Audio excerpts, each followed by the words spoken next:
Pasamos ahora ya al último vídeo de este tema 10 sobre estado límite de servicio de fisuración, ya al caso al que no queremos llegar, que es el cálculo de la abertura de fisura. Digo que no queremos llegar porque en general en edificación podremos aplicar el control de fisuración sin cálculo directo, limitando la separación entre las barras o el diámetro de las barras y disponiendo unas áreas mínimas de armadura, y con esto no hará falta calcular la abertura de fisura. Pero bueno, habrá casos pues que no podremos tal vez aplicar estos dos casos, o queremos limitar el ancho de fisura a 0,1 milímetros, y en ese caso hay que calcular siempre si estamos en una clase de exposición muy agresiva, y vendremos a esta fase final, ¿de acuerdo? En este tema, en este apartado, veremos cómo lo trata el código estructural y algunas simplificaciones para calcular la tensión de la armadura, para simplificarnos un poquito el trabajo.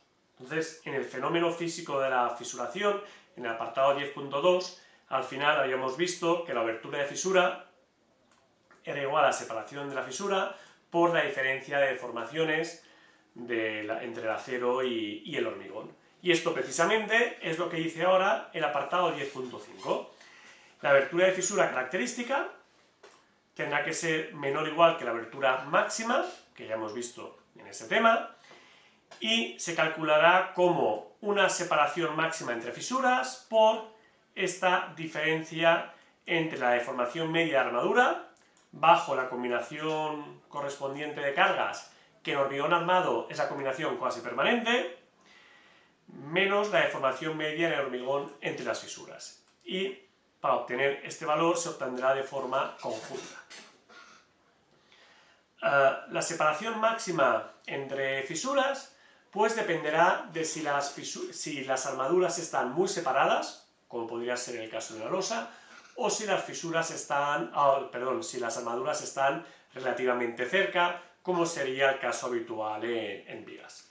Entonces, en los casos en los que se dispongan de armaduras adherentes, pues, por ejemplo en todos los casos de hormigón armado, cuyos centros están cercados a la zona traccionada, cuyos centros de estas barras están en la zona traccionada separadas menos que 5 veces el recubrimiento más media barra.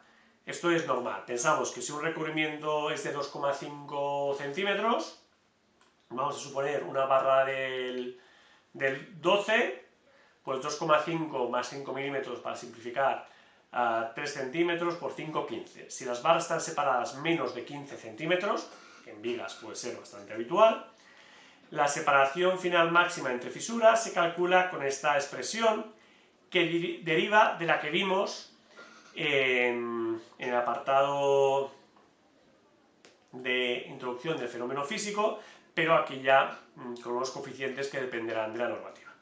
Y esta separación máxima entre fisuras será un coeficiente que vale 3,4 por C, el recubrimiento de armadura longitudinal. No el recubrimiento que viene de durabilidad, que se afectará a los cercos muchas veces, sino aquí ya directamente el recubrimiento de la armadura longitudinal que controla la fisuración, por 3,4.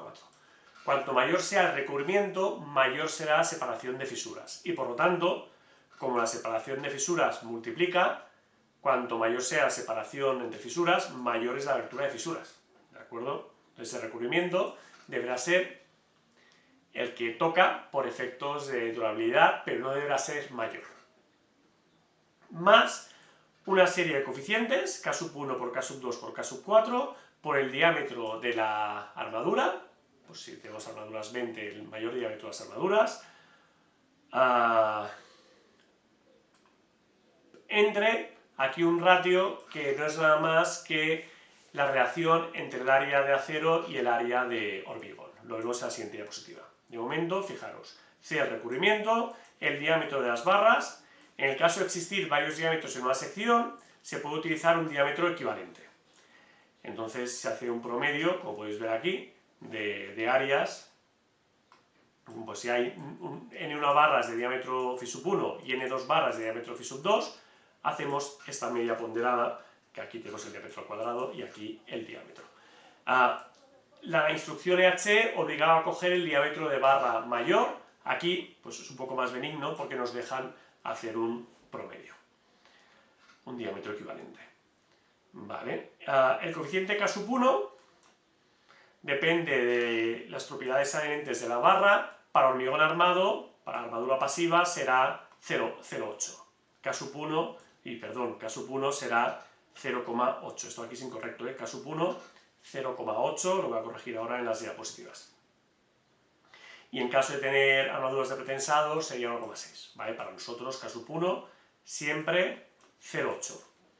Y K sub 2 depende de si tenemos tracción será 1, si tenemos flexión 0,5 y si tenemos flexión combinada con tracción sería un valor intermedio que podríamos calcular. Bueno, en este curso vamos a ir a flexión o a tracción, por tanto 0,5 o 1. Vale, y esta cuantía que tenemos aquí es el ratio entre A sub S. Si tuviésemos armadura de pretensado, le deberíamos tener en cuenta, nosotros no tenemos armadura de pretensado, pues A sub S dividido el área de hormigón que colabora con la armadura.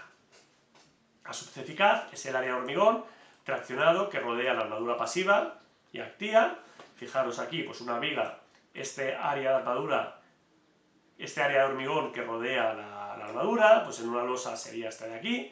Si tenemos un elemento traccionado, será el área que rodea tanto las armaduras de abajo como las de arriba, son las armaduras traccionadas, que en este caso están en los dos lados.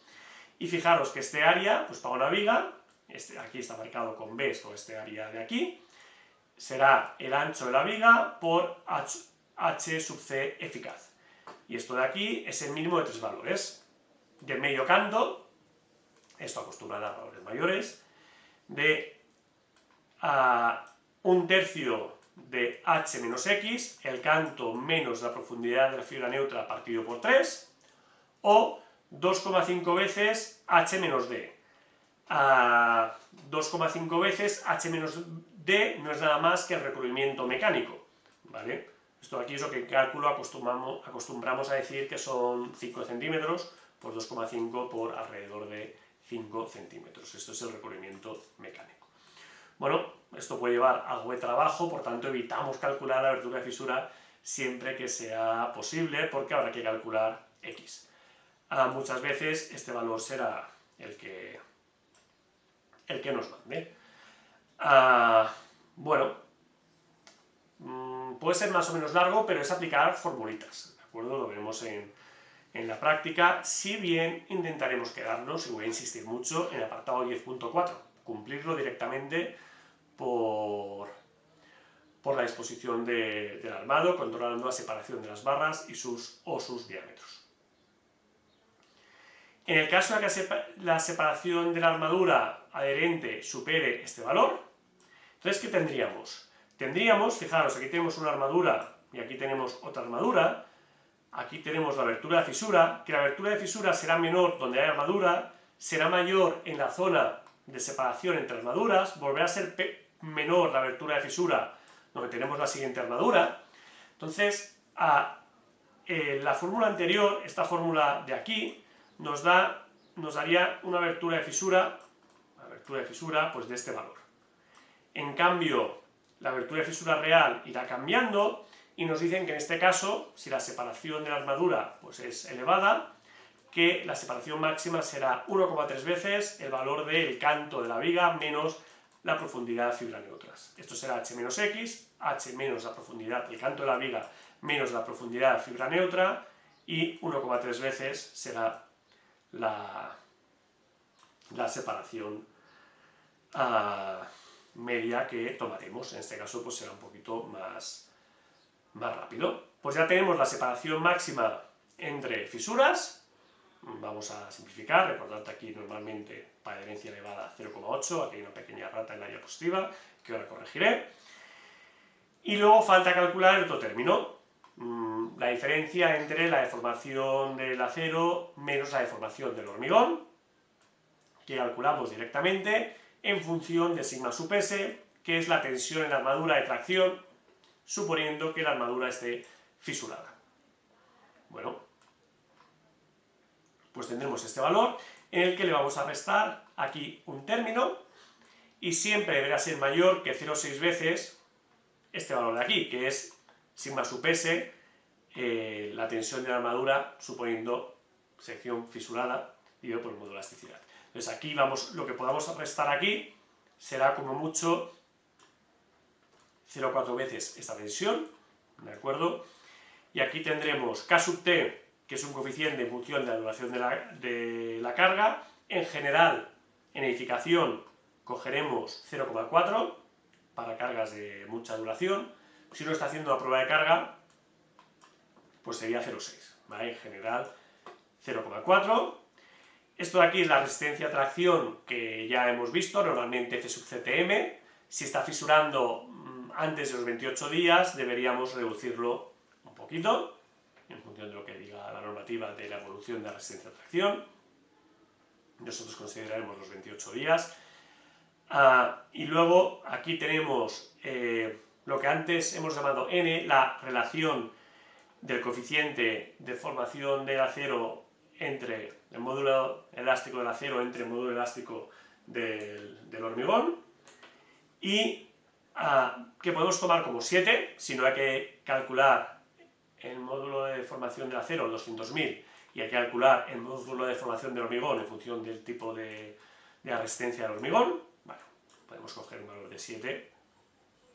Y este área, ya lo hemos visto antes, la definición, es el área de acero que hay dentro del área efectiva del hormigón, ¿de acuerdo? Lo habíamos visto ya en esta diapositiva.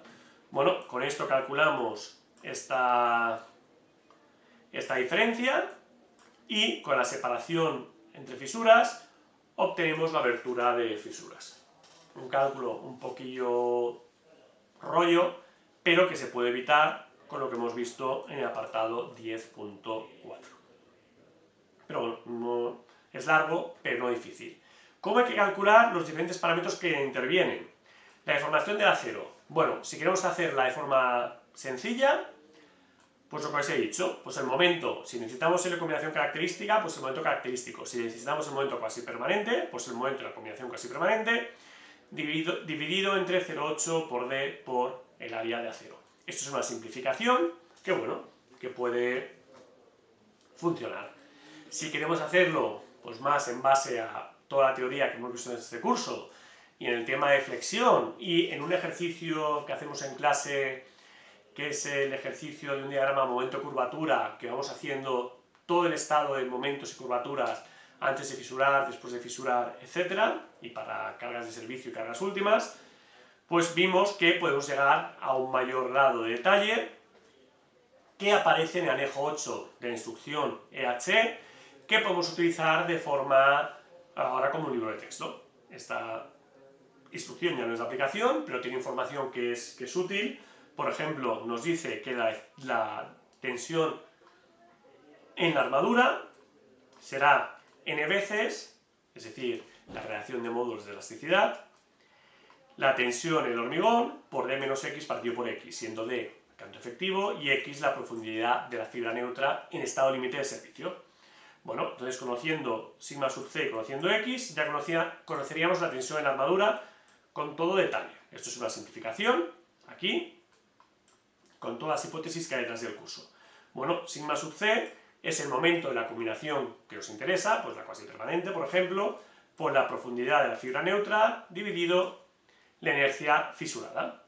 Y en esta diapositiva también nos daba cuánto valía la inercia fisurada en función de si tenemos armadura traccionada y en función de la profundidad de la fibra neutra, y si queremos considerar la armadura comprimida, pues la podemos añadir. Muchas veces esto aquí se simplifica. Y la X, la profundidad de la fibra neutra, que necesitábamos en diferentes cálculos, en servicio, pues bueno, viene dada por esta expresión de aquí, que es un poquito larga. Si despreciamos el efecto de la armadura comprimida, cosa que se hace con mucha frecuencia, es decir, esto tomamos 0, sale que la profundidad de la fibra neutra pues vale este valor de aquí. Esto es el valor exacto de la hipótesis que vemos aquí de hormigón que se comporta linealmente, pues vale N partido la cantidad de armadura traccionada por menos 1 más raíz cuadrada de 1 más 2 partido la relación de módulos por ρ1, ¿de acuerdo?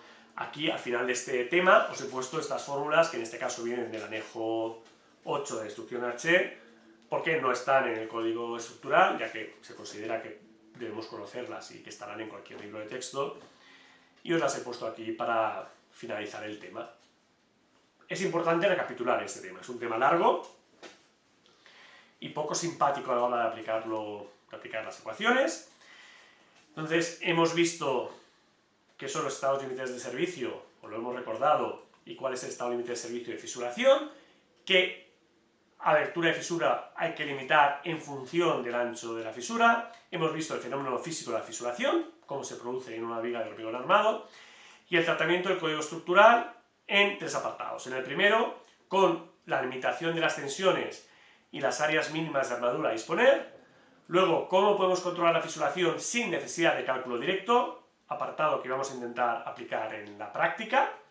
Y si no podemos hacerlo así, pues iríamos al 10.5, que es cómo se calcula con todo detalle la abertura de fisura. Y algunas fórmulas para simplificar el cálculo de las tensiones, en función de lo que había en instrucción H, o un cálculo manual muy simple. Y con esto acabamos el tema 10 y nos vemos en el siguiente tema, que es el tema 11 de estado límite de servicio de deformabilidad. Muchas gracias por vuestra atención.